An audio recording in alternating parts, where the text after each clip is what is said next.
আমাদের মধ্যে অনেকেই আছেন যারা ডিম কেনার সময় একটু হলেও চিন্তায় পড়ে যান যে লাল বা বাদামি ডিম কিনবো নাকি সাদা ডিম কিনবো, কোন ডিমে পুষ্টিগুণ বেশি থাকে, লাল নাকি সাদা ডিমে। আবার আমরা এটাও ভাবি যে লাল ডিমের দাম যেহেতু একটু বেশি তার মানে পুষ্টিগুণও বেশি, আর সাদা ডিমের দাম যেহেতু তুলনামূলকভাবে একটু কম তার মানে পুষ্টিগুণও কম। লাল বা সাদা ডিমে আসলেই কোনো পুষ্টিগুণের পার্থক্য আছে কিনা আজকের ভিডিওতে সেটাই জানার চেষ্টা করব।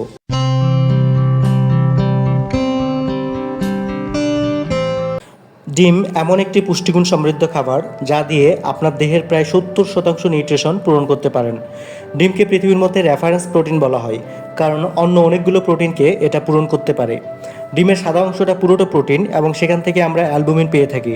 ডিমের কুসুমের মধ্যে তার কালারের জন্য vitamin A, D, E, K, fat soluble এবং ওয়াটার সুলেবল প্রত্যেকটা ভিটামিন থাকে, এবং খুব গুরুত্বপূর্ণ মাল্টিমিনারেলস যেমন জিঙ্ক, সেলেনিয়াম, আয়রন এবং ভিটামিন বি কমপ্লেক্স থাকে।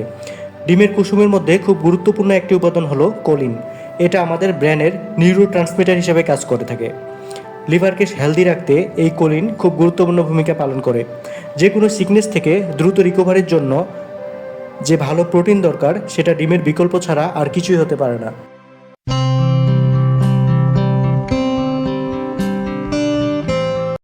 ডিমের রং মুরগির জাত ও জিনের উপর নির্ভর করে। সাধারণত সাদা পালকের মুরগির ডিম সাদা এবং গাঢ় রঙের পালকের ডিম লাল হয়ে থাকে। আবার লেঘর্ন জাতের মুরগি বিভিন্ন রঙের হলেও তারা সবাই সাদা ডিম পারে। আবার সাদা মুরগিও লাল ডিম পেড়ে থাকে। ডিমের খোসার রং বাদামি হয় মূলত মুরগির জরায়ের মধ্যে থাকা সেল গ্ল্যান্ডের কারণে। প্রথমে মুরগির গর্ভে ডিমের কুসুম তৈরি হয়, তারপর 3 ঘন্টা ধরে তৈরি হয় কুসুমের চারপাশে সাদা অংশ বা অ্যালবুমিন। এরপর 1 ঘন্টারও বেশি সময় ধরে তৈরি হয় খোসার নিচের ঝিল্লি। এরপর ডিমটি লেজের কাছাকাছি থাকা সেল গ্ল্যান্ডে চলে আসে। এখানে তৈরি হয় উপরের শক্ত খোসা। এই খোসা তৈরি হতে সবচেয়ে বেশি সময় লাগে প্রায় 20 ঘন্টার মতো।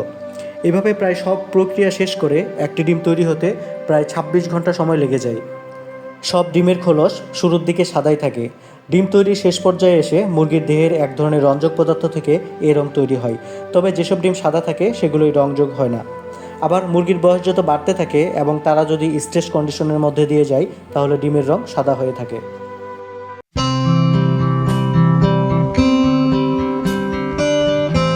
পুষ্টিবিদ এবং পোলট্রি বিশেষজ্ঞদের মতে ডিমের খোসার রঙের সাথে এর পুষ্টিগুণের কোনো পার্থক্য হয় না।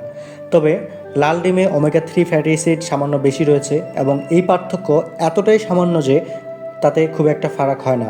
সেক্ষেত্রে বলা যায় দুই রঙের ডিমেই পুষ্টিগুণ প্রায় সমান। তাই ডিম যে রঙেরই হোক না কেন আপনি নিশ্চিন্তে খেতে পারেন। তবে আমাদের খোলসের দিকে খেয়াল না রেখে মুরগি কী ধরনের খাবার খাচ্ছে এবং কী ধরনের পরিবেশে বেড়ে উঠছে সেদিকেই খেয়াল রাখা উচিত।